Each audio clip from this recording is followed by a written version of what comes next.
नमस्कार दोस्तों, मैं दिलीप कुमार। दोस्तों, बीपीएससी टीआरई 3 के रिजल्ट में काफ़ी देरी हो रही है।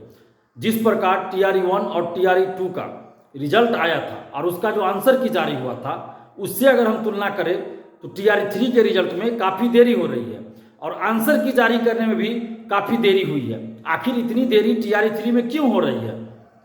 टीआरई 2 के समय आंसर की जब जारी हुआ था तो परीक्षा समाप्ति के 3-4 घंटा के बाद ही आंसर की जारी हो गया था और टीआरई 3 में परीक्षा समाप्ति के 1 महीना 1.5 महीना के बाद आंसर की जारी हुआ और अभी भी फाइनल आंसर की में आप देखिए कि कुछ क्वेश्चन को डिलीट किया जा रहा है, कुछ क्वेश्चन का आंसर गलत दिया जा रहा है। तो ये कौन सा खेल चल रहा है? शिक्षक भर्ती के नाम पर, बीपीएससी शिक्षक भर्ती के नाम पर बिहार में ये कौन सा खेल चल रहा है? क्वेश्चन डिलीट हो रहा है, कुछ क्वेश्चन का आंसर गलत दिया जा रहा है। तो आखिर कौन सा खेल फिर से शुरू हो गया बीपीएससी में? पहले बीपीएससी सिविल सेवा में कुछ क्वेश्चन को डिलीट किया जाता था, कुछ क्वेश्चन का आंसर गलत रहता था और 2 साल से ऐसी प्रक्रिया नहीं हो रही थी। 2 साल से 68 को देखे, 69 को देखे, टीआरई 1 टीआरई 2 को देखे तो उसमें तो आंसर गलत और क्वेश्चन डिलीट करने वाली बात नहीं हुई थी। लेकिन फिर से बीपीएससी में क्वेश्चन को डिलीट करने और आंसर गलत देने की जो फिर से शुरुआत हो गई है, तो आखिर ऐसा क्यों हो रहा है? क्यों? बड़ा खेल तो नहीं चल रहा है, कोई बड़ा खेल तो नहीं होने वाला है टीआरई 3 के रिजल्ट में। अभ्यर्थी डरे हुए हैं। हमारे पास कई अभ्यर्थियों का फोन आया है कि इतनी देरी हो रही है रिजल्ट में, आंसर की में इतनी देरी हुई तो कोई खेल तो नहीं चल रहा है, कोई गड़बड़ी तो नहीं होने वाली है। तो अभ्यर्थी डरे हुए हैं। एसटीईटी का रिजल्ट नहीं आ रहा है। दिसंबर में फॉर्म आया पिछले साल और इस साल मई जून में परीक्षा हुई, लेकिन अभी तक उसका रिजल्ट नहीं आया। जबकि पिछले साल सितंबर में जो एसटीईटी हुई थी उसका तो तुरंत रिजल्ट जारी कर दिया गया था। तो फिर इस बार क्या हुआ? और एसटीईटी का सितंबर में विज्ञापन आना था, विज्ञापन नहीं बल्कि सितंबर में तो एग्जाम भी होना था, तो अभी तक विज्ञापन भी नहीं आया एसटीईटी का। जबकि सरकार ने उस समय घोषणा की थी कि साल में 2 बार एसटीईटी होगी और सितंबर में दूसरा एसटीईटी होगा। लेकिन सितंबर बीत जाने के बाद भी अभी तक एसटीईटी का विज्ञापन तक नहीं आया है। तो आखिर ऐसा क्यों हो रहा है? उस समय इन लोगों की काबिलियत थी, बीपीएससी के पास पिछले साल बहुत काबिलियत थी कि तुरंत एग्जाम ले लिए, तुरंत रिजल्ट दे दिए, और इस बार काबिलियत नहीं है बीपीएससी के पास। इसी तरह बीएसईबी के पास उस समय काबिलियत थी पिछले साल कि हड़बड़ी में एसटीईटी ले लिए और तुरंत रिजल्ट दे दिए, फॉर्म भी ठीक से भरने नहीं दिए लोगों को, परीक्षा का तैयारी का भी समय नहीं दिए, तुरंत हड़बड़ी में परीक्षा ले लिए। उस समय बहुत काबिलियत हो गई थी एसटीईटी कराने के लिए बीएसईबी के पास।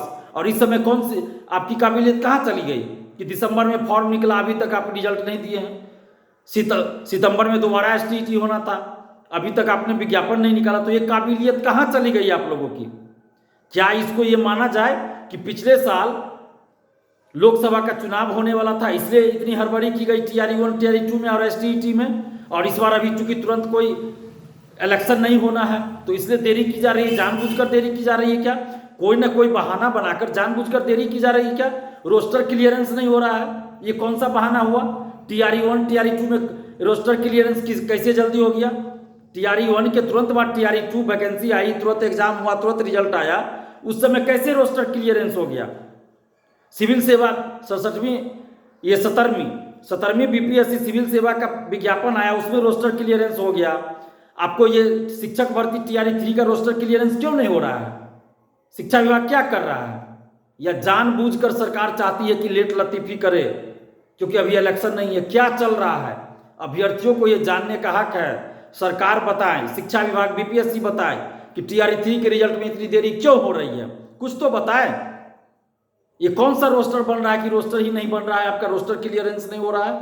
ये बहानाबाजी है सिर्फ बहाना। अगर सरकार चाह ले तो 2 दिन में रोस्टर क्लियरेंस हो सकता है, लेकिन इतने दिनों से इनका रोस्टर क्लियरेंस नहीं हो रहा है, तो ये सिर्फ और सिर्फ बहानाबाजी है। और हम सरकार से ये मांग कर रहे हैं कि टीआरई 3 का रिजल्ट जल्द जारी करे, एसटीईटी का रिजल्ट जल्द जारी हो और नया एसटीईटी का विज्ञापन जल्द निकाला जाए। और साथ ही टीआरई 3 के रिजल्ट से पहले आप काउंसलिंग करवाइए। बार बार हम कह रहे हैं कि रिजल्ट से पहले काउंसलिंग होना चाहिए, नहीं तो फिर फर्जीवाड़ा होगा।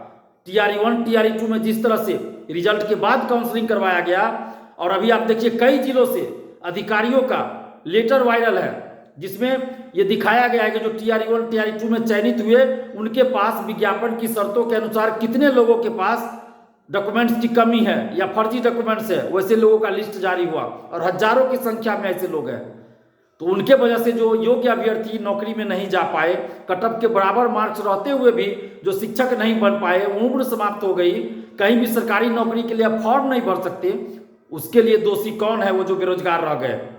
हम सरकार से ये मांग कर रहे हैं कि टीआरई 3 के रिजल्ट से पहले आप काउंसलिंग करवाइए और दिव्यांगता की जांच मेडिकल टीम बनाकर कीजिए। रिजल्ट से पहले, टीआरई 3 के रिजल्ट से पहले दिव्यांगता की जांच मेडिकल टीम बनाकर कीजिए। दिव्यांग सर्टिफिकेट की जांच आप कीजिए, उसके बाद आवासीय अन्य सर्टिफिकेट की जांच कीजिए। टीआरई 1 टीआरई 2 में भी जितने भी लोग सिलेक्ट हो चुके हैं उन सब की भी एक बार फिर से बायोमेट्रिक जांच हो, दिव्यांगता की जांच मेडिकल टीम गठित करके हो, दिव्यांग सर्टिफिकेट की जांच हो, आवासीय, ईडब्ल्यूएस, एससी कैटेगरी में हो तो SC certificate, EWS, EBC, BC certificate, जिस कैटेगरी में हो, एनसीएल सर्टिफिकेट, यानी कि हर तरह के प्रमाण पत्रों की जांच अच्छे से किया जाए, दिव्यांगता की जांच की जाए और जो भी विज्ञापन की शर्तों के अनुसार जिनके पास भी सर्टिफिकेट नहीं हो उन सबको टीआरई 1 टीआरई 2 से भी बाहर किया जाए और टीआरई 3 में रिजल्ट से पहले ही इन सब चीजों की जांच की जाए ताकि गुणवत्तापूर्ण शिक्षा के साथ कोई समझौता न हो